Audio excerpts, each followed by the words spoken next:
Et salut toi!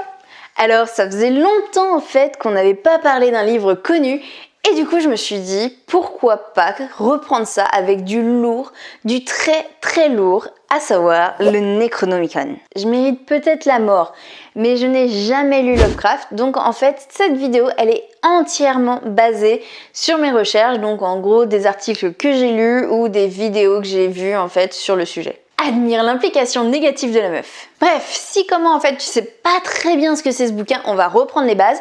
Et si par contre tu le connais un peu mieux, ne t'en fais pas, reste là parce que je pense que je vais t'apprendre des choses. Et aussi, on reprend les théories du complot. Donc reste jusqu'à la fin.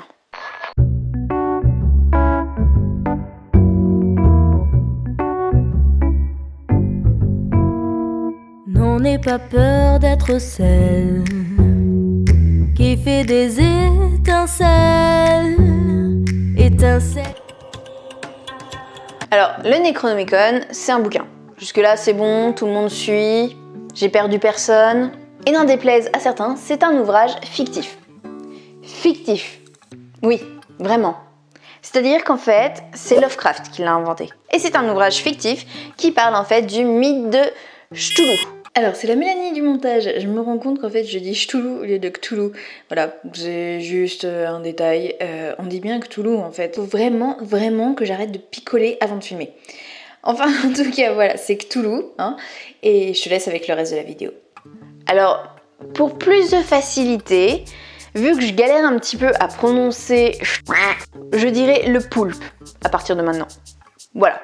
Alors cet ouvrage, comme je te disais, il est inventé par Lovecraft et il fait vraiment partie intégrante de tout son univers et on le retrouve dans beaucoup de ses écrits. Mais du coup, quelle est l'histoire du Necronomicon? Alors déjà, son vrai nom, ce serait Al-Hazif. Je m'excuse déjà pour ma prononciation. Ce qui désigne le bruit nocturne des insectes, mais aussi associé au rugissement des démons.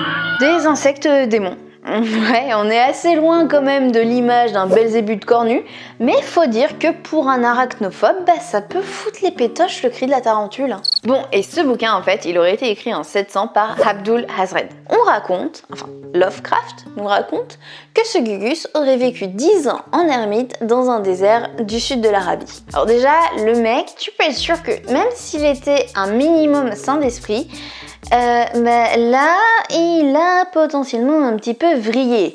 Je veux dire, on me l'a fait pas à moi. J'ai lu Vendredi ou La vie sauvage.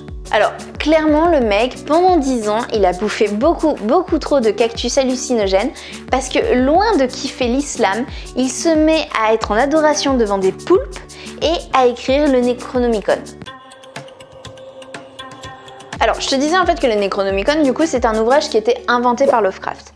Et il apparaît en 1921 pour la première fois dans La Cité sans nom. Oui et non, parce qu'en fait, c'est pas l'ouvrage dont on parle directement, mais c'est plutôt de son auteur, à savoir notre poteau Abdul. Et Lovecraft, en fait, il va aussi citer ses vers, à savoir « N'est pas mort ce qui à jamais dort, et dans les airs peut mourir même la mort. » Ah, je te l'ai dit, hein, beaucoup trop de cactus hallucinogènes.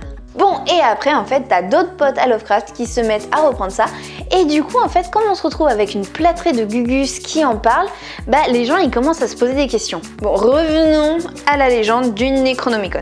Donc, écrit en 700, en fait, il aurait été plus ou moins oublié de tous, jusqu'à ce qu'un mec, en 950, décide de le traduire en grec. Et en 1228, le bouquin a droit à sa version en latin. Je n'ai qu'une question, à quand une traduction dans une langue encore vivante? Bref, les deux versions en fait auraient été après censurées en 1232 par le pape Grégoire IX. Et je dis les deux versions parce qu'en fait apparemment on aurait perdu la version originale. Ben ouais, en fait c'est ça encore une fois quand on laisse le stagiaire s'occuper de l'archivage. Alors pourquoi le pape aurait interdit le Necronomicon? Eh bien, c'est tout simple. En fait, il kiffait pas vraiment le contenu. Alors déjà que l'église, elle kiffe pas vraiment le darwinisme, tu te doutes bien qu'un bouquin qui parle de l'existence d'une ancienne race intelligente de poulpes, ça fait pas vibrer. Et je sais, le darwinisme, c'est au 19e siècle, donc pas du tout à cette époque-là, mais c'est ma vidéo, donc je dis ce que je veux. Et puis, de toute façon, je suis en train de te parler de quelque chose de fictif, donc plus ou moins d'incohérence, on s'en fout à ce stade-là. Alors Lovecraft n'a jamais vraiment dit ce qu'il y avait dans le Necronomicon. Donc les seules infos qu'on a, c'est en mettant bout à bout ce qu'il y a dans ses écrits.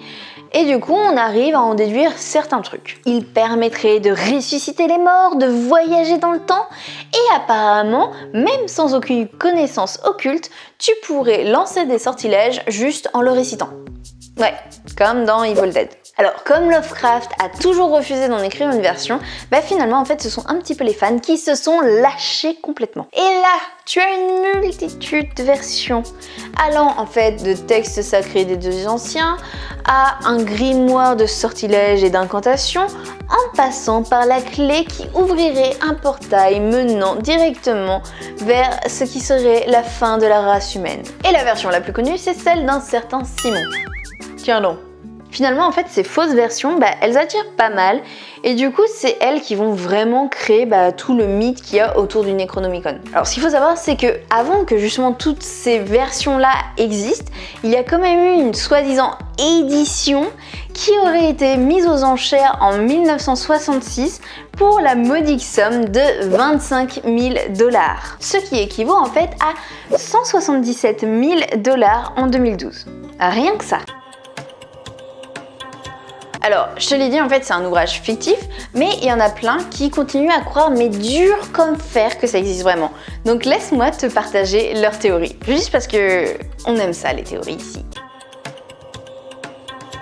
Alors Lovecraft aurait bel et bien été en présence d'un exemplaire qu'il aurait tout simplement obtenu suite à une transe dans les annales cliché. T'inquiète pas, alors je vais t'expliquer. En gros, les annales ce sont une mémoire cosmique où Lovecraft en fait aurait trouvé le Necronomicon. Il aurait été traumatisé par sa lecture et aurait décidé du coup de ne jamais diffuser l'ouvrage. Alors là, en fait, ce serait plutôt Papa Lovecraft qui aurait en fait transmis son savoir à son fils. Et comment il savait tout ça? Et bien en fait, il était dépositaire d'un savoir secret détenu par les francs-maçons égyptiens. Et en fait, suite à ça, il serait devenu fou. Ah bah oui, il n'y a pas de bonne théorie du complot sans un petit poil d'hôpital psychiatrique. Alors pourquoi en fait on n'aurait jamais entendu parler du Necronomicon avant du coup Lovecraft alors qu'il aurait été écrit en 700? Eh bien parce qu'en fait c'est un secret défense, même le Vatican est impliqué dans l'histoire. Alors là c'est littéralement l'argumentation. En gros, vu que c'est impossible de prouver qu'il n'existe pas, c'est qu'il existe. C'est QFD. La connerie de certains, ça par contre c'est très facile de prouver que ça existe. Et du coup je finirai ma vidéo en fait sur cette phrase de Lovecraft juste avant sa mort qui est: si la légende du Necronomicon continue à grandir, les gens vont finir par croire qu'il existe vraiment. Voilà, c'est tout pour aujourd'hui. J'espère que cette vidéo t'aura plu. On fait un petit retour avec les théories du complot. Je sais que t'aimes bien ça, hein, on aime bien se foutre de la gueule des théories du complot. Et puis en tout cas, si t'as aimé la vidéo, n'hésite pas à mettre un pouce bleu, à la partager comme d'habitude. Et si tu veux me soutenir, ça se passe sur la page Tipeee ou en achetant mes bouquins. En attendant, je te dis à la semaine prochaine. Je t'embrasse fort, c'était Mélanie. J'égrène des graines de mon autour du cou. À mon tour de taille, je tourne la tête à tous ceux qui s'en mêlent.